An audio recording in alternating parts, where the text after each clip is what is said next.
안녕하십니까. 오늘도 놓치지 말고 꼭 알아야 할 뉴스를 준비했습니다. 스픽스가 콕 집어주는 뉴스 스콕스. 저희 단독 진행으로 조금 더 새로워진 스콕스를 오늘부터 진행을 해야 될 텐데요. 이게 처음에 되게 어색하네. 진행자가 이렇게 있어서 해줘야 되는데. 썰렁하고 쓸쓸합니다. 여기 누가 그러니까 있어야 여기가 되는데. 그러게 말이야. 네. 근데 앞으로 이제 없이 네. 우리 둘이서 좀 진행을 잘 해보도록 해야 될 것 같아요. 어떡하죠? 없어서 어떡하죠? 셋이 하던 걸 둘이 하면 어떡하죠? 이거? 근데 대신에 우리가 승진한 거잖아요. 아, 승진한 거예요? 출연자에서 이제 진행자가 된 거니까. 보통 승진하면은 연봉이 오르거나 무슨 일이 있는데 네, 아무 일이 없는 것 같은 느낌. 김인환 평론가 진행하는 거 처음 아니에요? 어떤 진행이요? 뭔가 뭐 프로그램이나 코너를 진행하는 건? 잘 모르겠습니다. 뭐가 어떤 건지. 네. 뭐가 어떤 건지야. 뭐가 어떤 어쨌든 일인지. 네. 뭐 그렇게 기분 나쁜 일은 아닌 것 같아요. 이 구독자분들도 점점 많이 늘어나고 이 스콕스 보시는 분들이 굉장히 많고 조회수도 지금 뭐 20만 회씩 나오고 그러잖아요. 아, 그래요? 올리면 관심이 없군요. 관심이라기보다도 숫자에 익숙하지 않아가지고. 네. 그래서 그만큼 보시는 분들이 굉장히 많다는 뜻이니까요. 좀 책임이 막중합니다. 숫자에 관심이 많으시군요. 네, 늘. 그럼요. 관심을 가져야지. 그래서 둘이서 앞으로 좀 더 잘해보도록 노력합시다. 김민하 평론가도 좀 마음을 좀 더 가다듬고 더 잘해보도록 노력을 좀 저랑도 같이 했으면 좋겠습니다. 저에게 이렇게 또 훈시를 네. 자, 시키는 대로. 자, 좀 썰렁하고 좀 어색하긴 하지만 자 시작해보죠. 오늘 신문 일면에는 어떤 것들이 실렸을까? 어떤 주제가 실렸을까? 많은 분들이 아마 궁금하실 것 같은데 일단 전공의 사태가 약간 숨고르기에 들어갔다고 해야 될까요? 어제 윤석열 대통령이 일단 한동훈 비대위원장의 요청을 수용해서 지금 전공의에 대해서 면허정지 처분을 일단 유연하게 처리를 하라 이런 지시를 내렸어요. 어제 무슨 일이 있었느냐부터 일단 말씀을 드릴게요. 네. 그 다음에 이제 신문 일면을 봐야 이해가 잘 되실 것 같습니다. 네. 어제 사실 어떤 시점이었느냐? 전국 의대 교수들이 집단 사직서를 제출하겠다라고 주장하고 있지 않습니까? 네. 근데 그게 이제 오늘 제출하겠다라는 분위기였어요. 25일. 그렇죠. 내일부터 본격적으로 면허 정지 처분이 내려지기 시작하니까 이거 만약에 사태 못 막으면 우리도 교수들도 책임이 있으니까 오늘 다 우리가 사직서 내겠다 이렇게 얘기를 했던 거잖아요. 그렇죠. 그래서 어제가 사실 사직서 제출을 막을 수 있는 마지막 날이다. 뭐 이런 분위기였는데 네.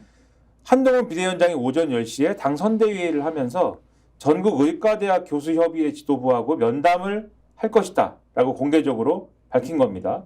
그리고 이 과정에서 자신이 이제 중재자로서 역할을 하겠다 이런 입장을 얘기를 한 건데 이게 이제 애초에는 이 지금 말씀드린 전국의과대학 교수협의회 줄이면은 전의교협이에요.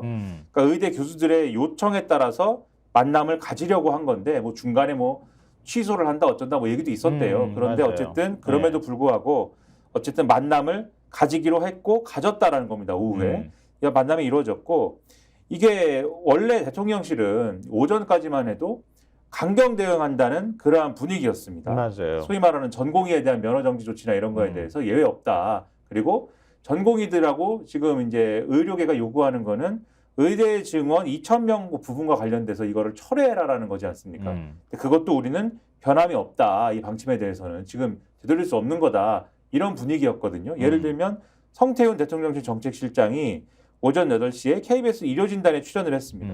여기에서 2,000명 증원 방침과 관련돼서 5년 정도 이후에 필요하다면 인원에 대해서는 좀 더 논의를 해볼 수도 있겠지만 지금 당장은 인원을 변경시킬 계획은 없습니다. 그렇게 얘기를 했고 전공의들이 돌아오지 않는 거에 대해서도 면허정지 등의 행정처분이나 사법처리도 불가피합니다. 그러니까 26일부터는 면허정지 조치가 예정대로 진행이 됩니다. 이렇게 얘기를 했거든요. 네. 그런데 한동훈 비대위원장이 이 전의개혁 지도부를 만나고 그다음에 미복귀 전공의들에 대해서 유연한 조치가 필요합니다. 그리고 이 뭔가 의료계하고 대화 협의체를 구성을 해야 됩니다. 이걸 대통령실에 요구를 했습니다. 그러니까 여기에 대해서 이 윤석열 대통령이 바로 여기에 대해서 지시를 합니다. 한동훈 비대위원장이 당에서 이렇게 요청을 하니 그렇다고 하면은 첫째 여기에 대해서 전공의들의 면허 취소와 관련돼서는 좀 유연하게 뭔가 적용할 수 있는 길을 찾도록 해라. 이렇게 지시를 한 것이고 네. 둘째, 한덕수 총리가 중심이 돼서 의료계하고 대화를 하고 협의를 할 수 있는 그런 어떤 회의체를 구성을 해봐라. 회의체를 만들어라. 이렇게 지시를 했다. 음. 이러한 일이 있었던 겁니다. 이런 일이 있었으니까 오늘 신문들은 일면에 다 이 얘기를 쓰겠죠. 그렇죠. 어쨌든 뭔가 지금까지의 상황과는 다른 일이 일어난 것이기 때문에 오늘 이제 그 얘기를 하려는 거지 않습니까? 네. 그렇죠? 일면을 보여드릴까요, 그러면? 네. 일면 한번 보고 얘기들 좀 이어가죠. 네, 조선일보 일면입니다. 윤석열 대통령 면회 정지 유연하게 그리고 점점점 의사와 대화하겠다 이렇게 지금 밝혔다고 하는 내용을 이게 지금 윤 대통령의 결단이나 이런 것들 제일 강조한 그러니까 6개 그렇죠. 신문 가운데 조선일보가 제일 강조한 일면 제목을 뽑은 거예요. 윤석열 대통령이 했다는 겁니다. 면허 네. 정지를 유연하게 적용해라. 그리고 나는 의사와 대화를 하겠다. 지금까지는 절대 안 할 뿐이니까. 그러니까 절대 안 한다고 하다가 네. 갑자기 대화하겠다 이렇게 얘기했는데 그걸 일면 제목으로 저렇게 만들었어요. 자, 다음 신문 보여주시죠. 중앙일보요. 면허 정지 유연 처리 대통령 유화 제스처 보였다. 이런 부분들. 그러니까 대통령의 어떤 결단이나 조치에 대해서 강조하는 일면 제목을 뽑았습니다. 다음 신문요. 자, 한겨레신문요. 한겨레신문도 윤 대통령의 유연한 처리 모색하라라고 하는 지시 내용과 함께 전공의 면회 정지 유보를 하라고 하는 내용도 함께 두 줄 제목으로 이렇게 뽑아놨습니다. 일종의 그러니까 새 신문을 저희가 보여드렸지만 윤 대통령이 어떤 결단을 했다, 어떤 조치를 지시했다, 이 부분을 좀 더 강조해가지고 일면 제목을 뽑은 거잖아요. 물론 이제 종합면으로 가면 서로 내용들이 엇갈리기도 하고 하지만 일면만 기준으로 해서 그렇다 저희가 말씀을 드리는 거고요. 자, 그러면은 조금 좀 다른 톤으로 제목을 뽑은 신문들이 있습니다. 한번 보여주시죠. 동아일보 일면요. 자, 저 일면 하단에 있죠. 윤석열 전공의 면허정지 처분 유연하게. 근데 그 옆에다 붙인 게 이제 눈에 띈다는 거예요. 한동훈 요청 수용. 그래서 한동훈 비대위원장의 요청이 있었기 때문에 그것을 수용한 것이다. 네, 이 점을 그렇죠. 이제 강조를 하는 거죠. 예. 네. 다음 한국일보도 아마 그런 느낌으로 일면이 구성이 돼 있을 거예요. 자, 윤석열 전공의 면허정지 유연하게 처리 이렇게 지시했다고 하는 내용과 함께 한동훈 요청에 응답 그리고 출구 전략을 모색하고 있다. 이런 내용까지 같이 덧붙여서 일면 제목을 뽑았습니다. 그리고 경향신문 마지막으로 경향신문 일면 보시면 당과 협의의 전공의 유연 처리, 윤 의정 중재 이 제목에 띄우기라고 하는 표현을 쓴 거는 경향신문이 유일하잖아요. 그러니까 한동훈을 이 띄우기라고 하는 게 굉장히 정치적 해석이 뒤따를 수밖에 없는 정치적 해석을 달아가지고 지금 일면 제목을 뽑았다고 볼 수 있는 거잖아요. 이게 아마 제목으로는 제일 주목이 됐던 것 같아요. 그러니까 가장 이제 의도에 초점을 맞추려고 한 제목이 이제 경향신문 제목 일면 제목이었던 거고 앞서 쭉 보신 거는 이제 어떤 일이 일어났다. 근데 그 어떤 일은 뭐 어떤 부분에 포인트를 줄 거냐에 대한 일면 제목이다. 이렇게 볼 수가 있는 거죠. 네. 근데 그 한동훈 띄우기라고 하는 얘기는 그 전에 2차 대전이 있었던 상황이잖아요. 그러니까 지난 1월에 1차 대전이 있었고 그 다음에 이종섭 그리고 황상무 두 명의 이제 호주 대사하고 수석과 관련해서 여러 가지 시끄러웠던 문제 있는데 그게 결국은 이제 윤 대통령하고 갈등의 지점이 됐던 거고 뭐 중재를 하겠다고 수도권 의원들이 아우성을 치니까 한동훈 위원장이 요구 수용하셔야 됩니다 이렇게 얘기를 했다가 그것 때문에 굉장히 좀 시끄러웠던 상황이었었잖아요. 근데 오히려 한동훈 위원장이 의정 갈등의 중재자로 나서기 시작하면서 그걸 또 대통령이 수용하는 모양새를 취해 주니까 일종의 한동훈 띄워주기를 한 것 아니냐 이런 이제 해석을 거기다 집어넣은 거잖아요 제목에. 그러니까 지금까지 한동훈, 윤석열 갈등설 이런 것들이 그러니까 여당 입장에서는 부담으로 작용을 할 수밖에 없는 조건인 거죠. 그렇죠. 그러니까 선거 2주 남짓 그렇죠. 남은 상황에서. 지난주에도 뭐 계속 말씀드렸습니다만 그러니까 이런 것들이 사실 한동훈 비대위원장이 쓸데없는 고집을 막 부려서 내가 너무 주목받고 싶어. 내가 선거에서 스타가 되고 싶어. 이런 마음으로 대통령을 음해한다. 라고 보는 어떤 보수 유튜브도 있다고 합니다만 그렇게 주장하는 유튜브도 있다고 합니다만 대부분의 국민의힘 지지층 그리고 국민의힘에서 선거를 준비하는 후보들 그리고 저 같은 뭐 평론가들 뭐 여의도 인근에 있는 뭐 여러 가지 뭐 말씀하시는 분들의 시각은 어찌 됐건 간에 그게 잘하는 일이든 못하는 일이든 한동훈 비대위원장은 뭔가 선거에 뭔가 이 유리한 국면을 만들기 위해서 윤석열 대통령과 용산이 이상한 일을 한 것에 대해서 뭔가를 이제 자기가 역할을 할 수밖에 없는 어떤 압력, 이 수도권 후보들이 막 얘기를 하는 거에 대해서 네. 그거에 대해서 어쨌든 목소리를 낼 수밖에 없었던 상황으로 내몰린 거지 않습니까? 그러니까 이상한 일을 한 거는 이종섭 대사를 예를 들면은 대사로 임명한다든지 그리고 황상무 수석을 사퇴시키는 데까지 6일이 걸린다든지 이런 일들을 한 건 대통령실인데 그 대통령실에 대해서 뭔가 목소리를 내야 되는 거는 한동훈 비대위원장이 돼버린 거고 그러면서 충돌이 벌어진 거잖아요. 근데 이렇게 충돌이 벌어지면 지난주 내내 말씀드렸습니다만 결국은 원래 뒤에 있어야 될 대통령이 앞으로 끌려 나오면서 정권 심판론에 불이 붙고 그러면서 이 전반적인 국민의힘 후보들의 사기는 쭉 이제 내려가고 사기는 이제 별로 이제 좋을 게 없고 제가 볼 때는 선거운동 열심히 못했을 거예요. 나가봐야 뭐 이 분위기 안 좋은데 뭘 나갑니까? 아마 사무실에 사무실에 있는 시간이 더 늘어나지 않았을까 싶은데 후보들이 저희 이제 추측입니다. 그런 상황에서 이걸 어떻게 넘어갈 것이냐. 일단은 이종섭 대사 귀국하고 황상무 수석 사퇴하고 이런 것들은 대통령실이 어쨌든 간에 너무 싫었지만 너무 하기 싫었지만 어쨌든 했잖아요 지난주에. 네. 그렇지만 이것만으로 충분한 거냐. 그렇지 않으니까 뭔가의 추가적인 어떤 포인트들이 필요한데 그게 이제 지금 말씀하신 것처럼 뭔가 이 민생 문제와 연관된 이 의료와 관련된 어떤 갈등 이런 것들을 푸는 것을 당이 뭔가 한다. 이런 이미지를 주기 위해서 이렇게 갖고 가는 거 아니냐라는 분석이 사실은 신문에도 있어요 지금. 근데 굉장히 국민들은 피곤해요. 자기들끼리 싸우고 난 다음에 자기들끼리 또 푸는 모습까지 보여주는 거잖아요. 그렇죠. 그러니까 굉장히 피곤한 거지. 뭐 애초에 싸우지를 말든가. 그럼 다 싸우고 난 다음에 제가 가지고 해결했습니다. 이런 또 모양새까지 만드는 거. 이런 걸 국민들이 또 어떻게 볼까 이런 생각이 드는데. 더군다나 그 소재가 이 국민의 건강과 생명과 또 직결될 수밖에 없는 의료 문제를 이렇게 그렇죠. 한다라는 거에 대해서 얼마나 또 많은 비판이 또 나오겠습니까? 그러니까 뒤에서 우리가 또 계속 덧붙여가면서 해석을 해드리고 설명을 해드릴 거기 때문에 여기서 일단은 요 정도까지 얘기했으면 좋겠고요. 일단 중요한 거는 의료계의 요청이 먼저 있었다는 거 아니에요. 의대 교수들이 먼저 요청해서 한동훈 위원장이 그걸 수용했다. 이렇게 돼버리면은 대통령실하고는 그럼 소통을 안 했을까? 이게 궁금하잖아요. 그 소통을 했다고 하는 걸 보여주는 기사들이 있는데 동아일보 기사에는 이런 게 나와요. 그러니까 종합면 안에 들어가 있는 기사 안에 이런 이제 그 문구가 들어가 있는데요. 그동안 여당은 정부 강경 일변도 대응을 두고 대화와 소통의 신호를 더 내야 한다는 의견을 물밑으로 대통령실에 전달한 것으로 알려졌다. 국민의힘 선대위 핵심 관계자는 어쨌든 지금은 선거 기간이고 정부 여당의 갈등 조정 능력이 시험대에 올랐기 때문에 당이 적극적으로 역할을 할 것이다. 이렇게 말을 했다고 또 전하고 있기도 하고요. 또 중앙일보에도 관련 기사가 있잖아요. 그러니까 비슷한 맥락의 내용들이 좀 들어가 있는데 한 위원장이 중재자를 자임하자 대통령실도 수용한 모양새를 지금 보이고 있다. 모양새다. 전날 한 위원장 측은 의대 교수와의 간담회 추진 사실을 대통령실에 전했다는 거예요. 전하고 당정원 소통 채널을 가동해 왔다고 합니다. 그러니까 한 위원장이 짜잔하고 뭐 의대 교수들하고 다 합의하고 난 다음에 대통령실에 얘기했다 이렇게 보기보다는 제안이 들어왔을 때 이미 대통령실하고 소통하기 시작했다 이런 얘기가 되는 거잖아요. 그래서 여권 고위 관계자가 중앙일보와의 통화에서 한 말을 보니까 한 위원장 요청에 윤 대통령이 사실상 처음 강경론을 접은 것이다.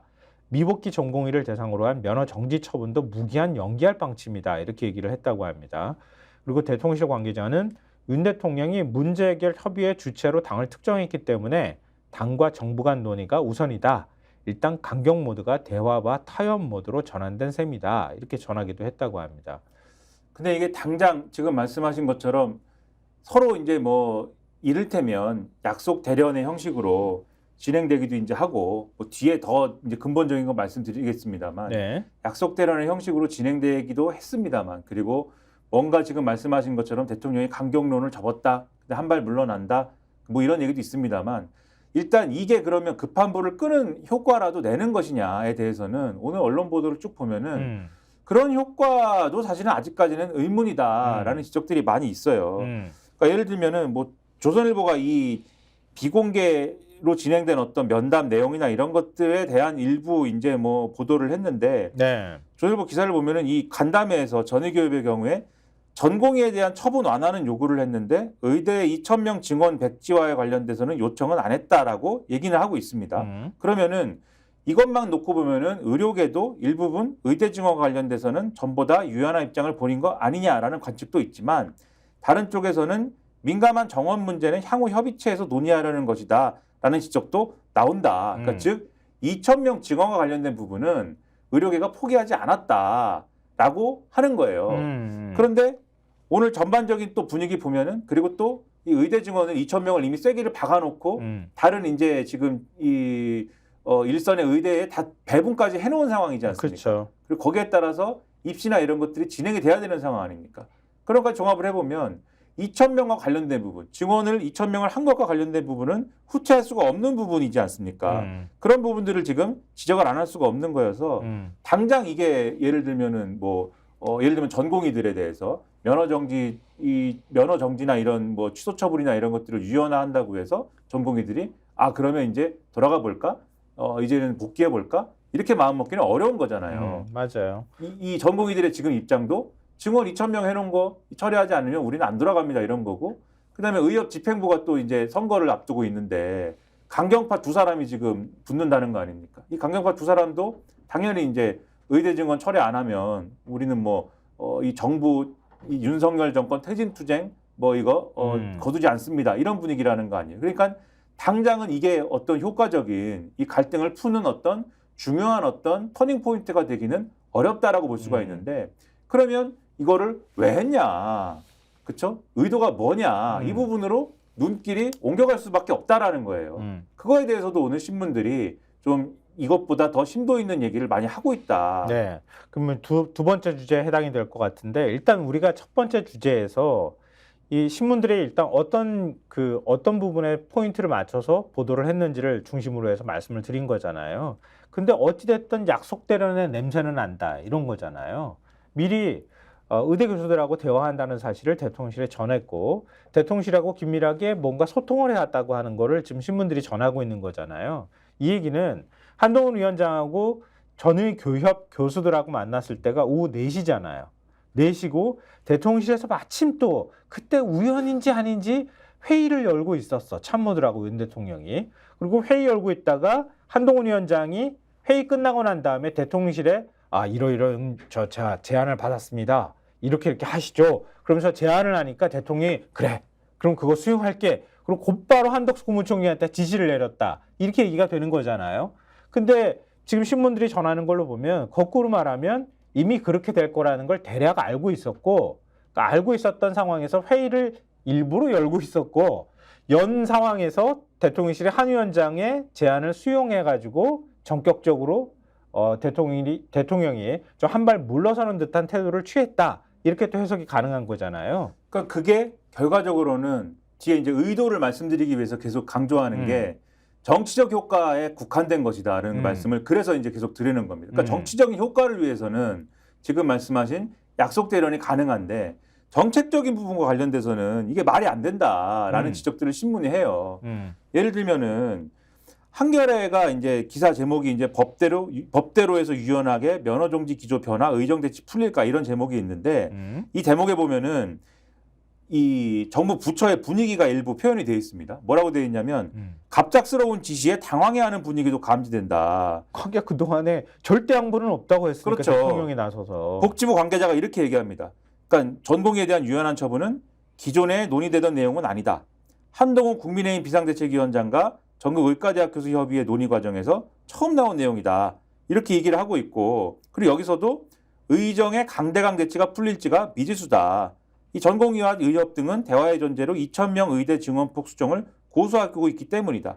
전공의와 의대생도 기존 태도의 변화가 없을 가능성이 크다. 실제로 취재를 해봤더니 이 의대생들이 그렇게 얘기를 한다는 거예요. 우리는 그런다고 해서 입장 변화가 없다. 마찬가지로 한국일보의 보도도 마찬가지입니다. 그동안 의대 교수들이 전공의를 보호해달라고 정부에 거듭 요청한 건 사실인데 그걸 감안해서 행정처분의 변화가 생기고 협의체를 통해서 대화의 물꼬가 트인다면 현재 강대강 대치가 새로운 국면으로 접어들 여지가 있는데, 그런데 앞서 말씀드린 것처럼 대한의사협회 차기 회장 선출이나 이런 것들을 보면은 대표적인 강경파들이 이제 나와가지고 윤석열 정권 퇴진 운동 끝까지 투쟁 이런 것들을 외치고 있다. 이게 어렵다 이런 지적을 하고 있고요. 그리고 이제 지금 상황이 어떻게 전개가 될 거냐면 조선일보 미복귀 전공의 면허 정지 유예될 가능성이라는 제야 기사에서 설명한 내용을 쭉 보면은 이게 당연히 앞으로 이 조선일보니까 앞으로 뭔가 진전될 가능성을 일부 언급은 하고 있지만 하지만 앞서 말씀드린 이제 이유로 이게 여전히 이제 25일부터 순차적으로 사표를 내기로 한 그런 부분이 있기 때문에 이거를 주목해야 한다면서 이 사표가 현장에서 수리되지 않더라도 이 교수들의 사표가 수리되지 않더라도 지금 교수들이 뭘 한다는 거냐면 25일부터 주 52시간 이내로 외래 수술 입원 진료를 하겠다라는 거거든요. 네. 준법 투쟁하겠다는 거잖아요. 52시간만 우린 일하겠다는 거잖아요. 전공의도 없고 다 없는데. 그러면은 당연히 현장에서는 수술 일정이나 외래 진료 일정이나 이런 것들은 다 밀릴 수밖에 없는 거지 않습니까? 그렇죠. 그러니까 이게 약속 대련을 통해서 국민들에게 우리가 해결하겠습니다라고 보여주는 정치적 효과는 있을지 모르지만 정책적으로는 풀리지 않는 국면 자체는 총선 전까지 이어질 가능성이 상당해 보여서 그럼 이게 결국은 눈 가리고 아웅하는 것밖에 안 될 텐데 그러면 정치적으로 뭘 보여주고자 하는 거냐, 뭘 가리고자 하는 거냐, 뭘 의도하는 거냐 이 점이 더욱더 궁금해진다는 얘기죠.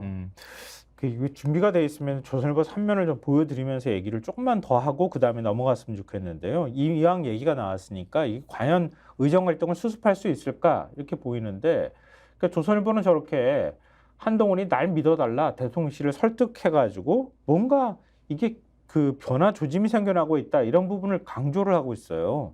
그러니까 그 1면에서는 윤 대통령의 결단을 강조하고 3면에서는 한동훈의 역할론을 주목하는 그런 모습을 보였는데 거기에서 다른 신문에서는 지금 김민하 평론가가 얘기했던 것처럼 사직서는 다 제출하기로 했고 저 52시간제 앞으로 계속 우리는 고소하겠다. 일종의 준법 투쟁을 하겠다는 얘기잖아요. 그러니까 환자들이 그동안에 의대 교수들만 믿을 수밖에 없는 상황이 됐는데 전공의들이 다 빠졌으니까. 근데 의대 교수들이 저 주 52시간만 할 거예요. 이렇게 하면은 진료 차질이 발생할 수밖에 없잖아요. 수술 스케줄도 계속 뒤로 미룰 수밖에 없고. 그러니까 해결이 되기 어렵다고 보는데 조선일보는 이게 뭔가 변화할 조짐이 나타나고 있다. 이렇게 전하고 있단 말이에요. 이 조선일보가 항상 늘 잘하는 것 중에 하나가 이런 거잖아요. 바로 마사지를 해가지고 이게 이렇게 될 거야 하면서 자꾸 몰아가는 듯한 모습들이 나타나고 있더라고요. 보니까. 그러니까 한 위원장이 유연한 조치하고 대화체를 구성을 요구하니까 대통령이 바로 수용을 했다.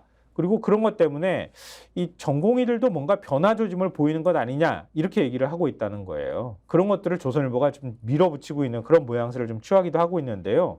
그러면은 왜 그러면 한동훈 위원장이 이렇게 역할을 하고 윤 대통령이 이렇게 수용하는 모양새를 갖출 수밖에 없을 것이냐.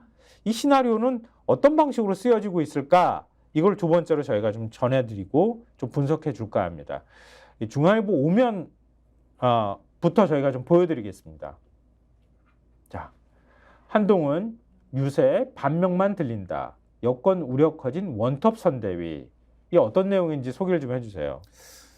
그러니까 지금 이 본격적으로 후보자 등록까지 다 끝난 그런 시점 아니겠습니까? 그런데 여당 내에서도 한동훈 비대위원장을 전면에 내세운 원톱 선대위의 한계를 지적하는 목소리가 커지고 있다는 거예요. 그러니까는 이 단일 체제로 전국 지원 유세를 감당하기에 벅차다든지 뭐 이런 문제도 있고 그래서 이걸 보완하기 위해서 나경원, 안철수, 원희룡 등을 갖다 이제 공동 선대위원장으로 붙였습니다만 이 사람들은 또 자기 선거를 해야 되지 않습니까? 그렇죠. 그래서 이제 다그터져 가지고 또 한동훈 비대위원장이 과부하가 걸리고 있는 와중에 선대위 회의 열어도 안 온다 그러더라고. 그렇죠. 그런 상황에 이 한동훈 비대위원장이 현장에 가 있는 모습을 두고도 내부에서는 여러 가지 얘기가 나온다는 거예요. 가령 여권 관계자 멘트가 이런 게 있습니다.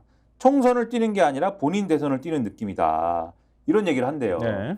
그러니까 지난 8일 경기도 용인시를 방문했을 때가 대표적이다. 당시 용인 중앙시장을 찾은 한 위원장은 용인 지역 후보들과 함께 퍼포먼스를 하기보다는 지지자들에게 둘러싸여 사인을 해주거나 거의 누운 듯한 자세로 앉아 셀카를 찍곤 했다.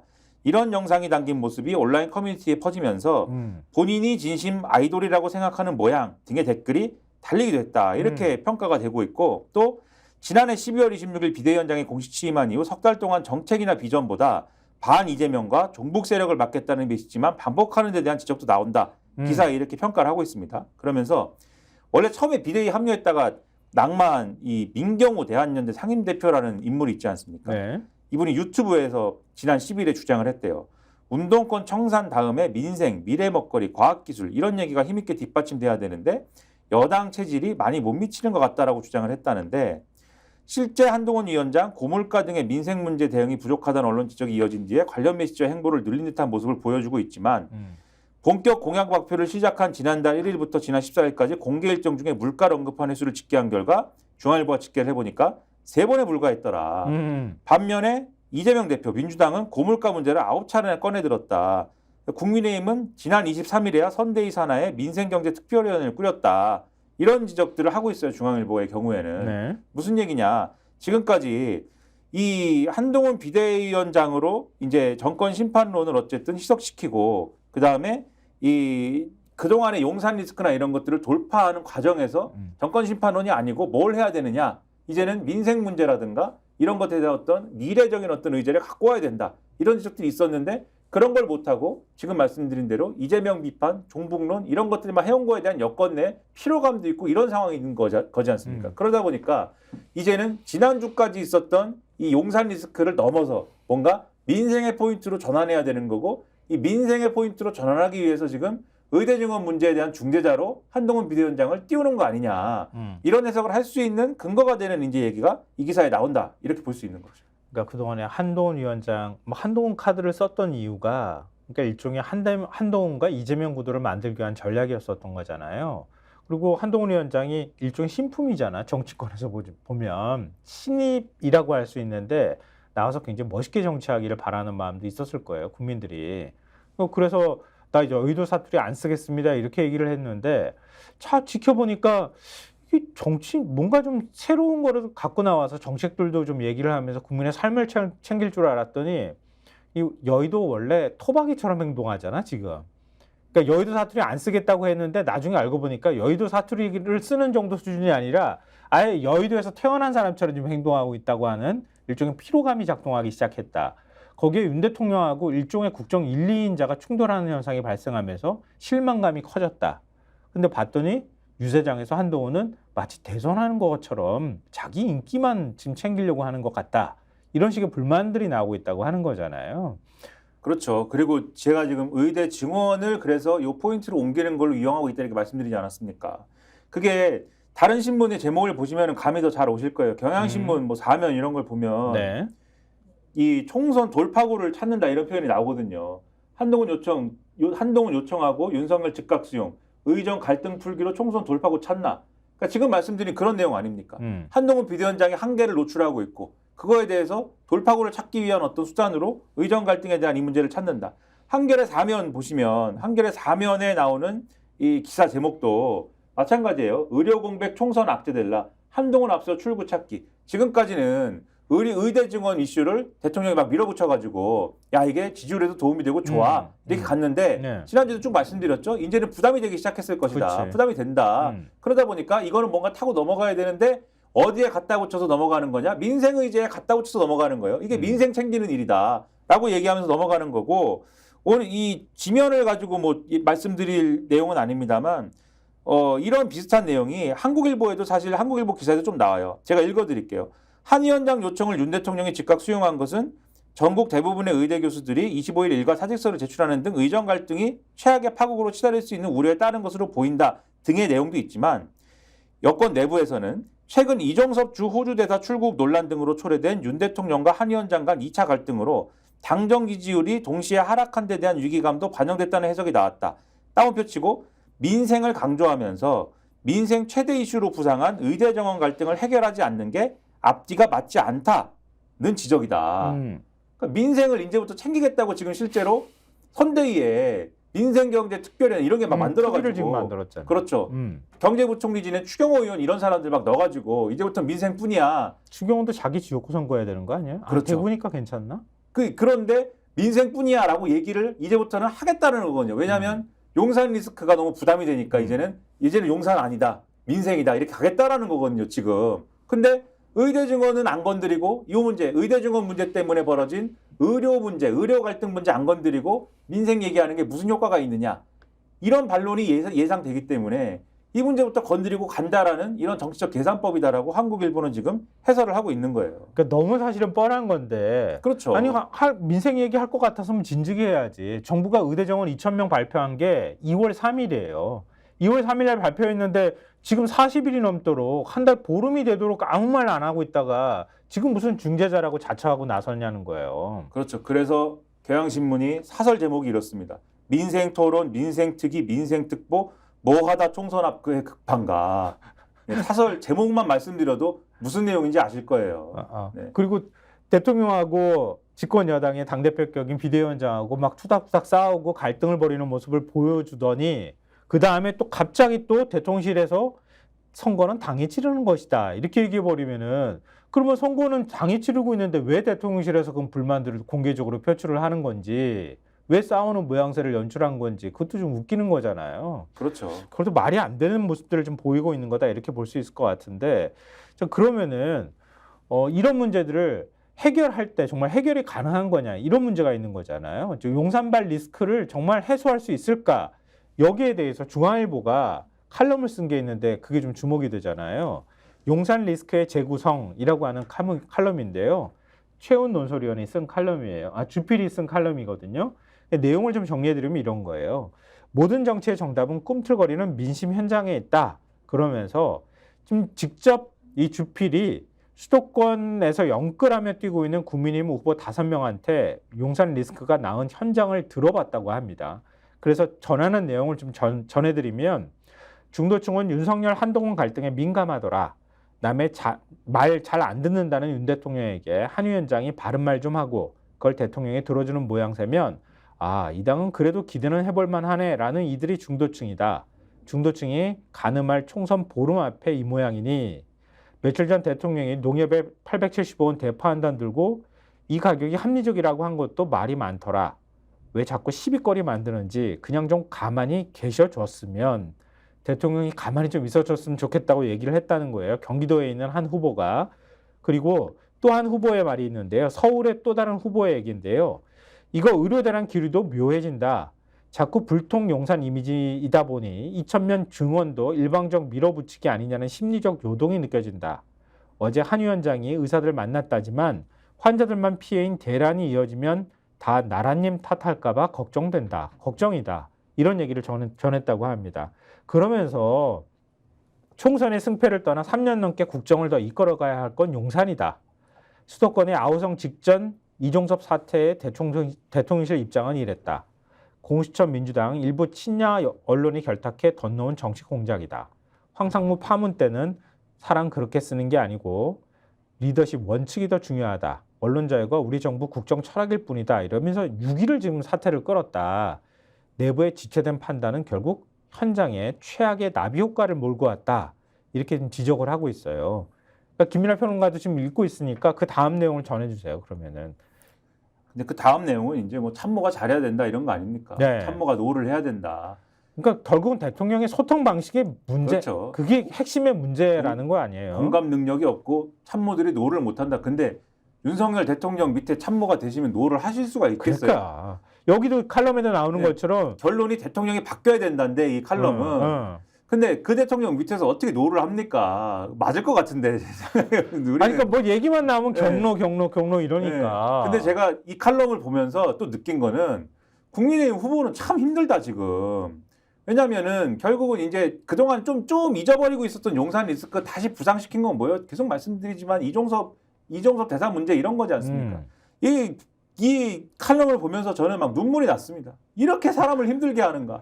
왜냐하면 지금 말씀하신 이 후보들의 목소리 있잖아요. 다른 부분도 있는데 황당합니다. 막 이렇게 얘기한다는 거예요. 제가 읽어드릴게요. 이거 들으면 구구절절. 네.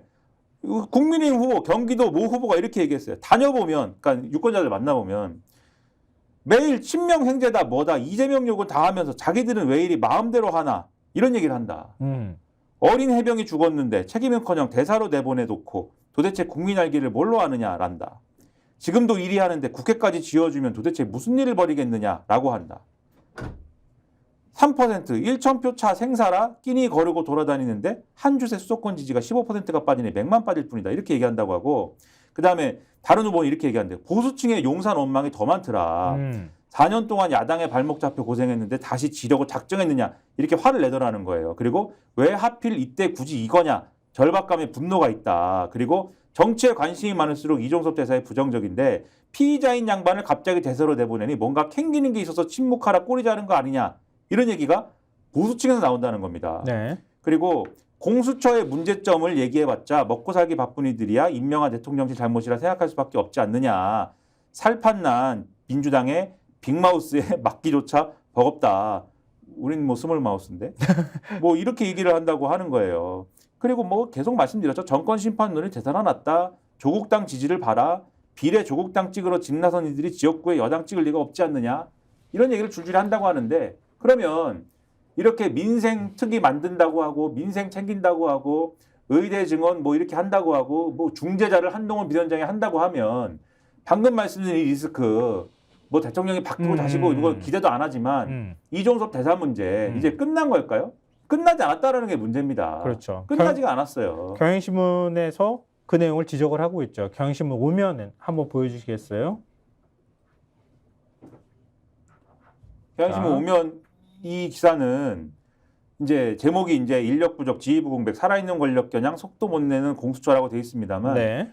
지난주에 계속 이제 한동훈 비대위원장이 해온 게 공수처 탓하는 거였잖아요. 그렇죠. 왜 소환 조사 안 하냐? 왜 소환 조사를 왜 안 하냐? 왜 이렇게 수사를 안 하면서 출국 금지를 시켰냐? 선거 앞두고 이렇게 언론 플레이하는 수사기관은 처음 본다. 그렇죠. 말도 안 되는 자기가 몸담았던 검찰 얘기는 정반대로 얘기하면서. 그렇죠. 근데 거기에 대한 반론격의 지금 현실이 이 기사에 다 들어 있습니다. 그래서 공수처 규모 너무 작다. 수사 4부를 중심으로 구성된 최상병 사건 수사팀 부장검사 2명에 평검사 4명, 6명이다. 근데 대장동 개발 비리 이 부패 사건 담당하는 서울중앙지검 반부패 수사 1부부터 3부까지가 평검사 수만 20여 명이다. 그리고 수사 인력은 한정되는데 고발이 쌓여가기 때문에 최상병 사건 수사가 그동안 후순위에 있었다.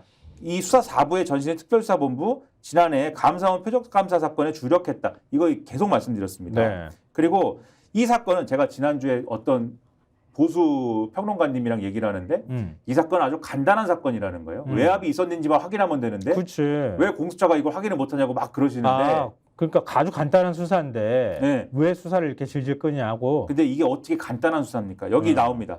최상병 사건이 감사원 표적감사 사건과 함께 살아있는 권력을 겨냥한 것이라는 점도 수사가 속도감 있게 진행되지 못하는 배경으로 지목이 된다. 살아있는 권력을 수사하는 게 어떻게 간단한 수사입니까? 그렇죠? 그리고 공수처 지휘부의 공백도 영향을 미치고 있다. 검찰 내부에서는 공수처의 무능론도 제기를 한다. 그런데 최상병 사건 언론 보도와 관련돼 공수처 수사팀이 지금 검찰에 고발됐죠. 국민의힘이 고발했습니다. 검찰 수사가 본격화되면 수사 속도는 더 떨어진다. 공수처가 수사를 빨리하게 만들고 싶으면 왜 고발했습니까? 공수처를. 그러니까 국민의힘은 하나도 앞뒤가 안 맞는 말을 하면서 한동훈 비대위원장은 공수처 탓을 하는 거예요.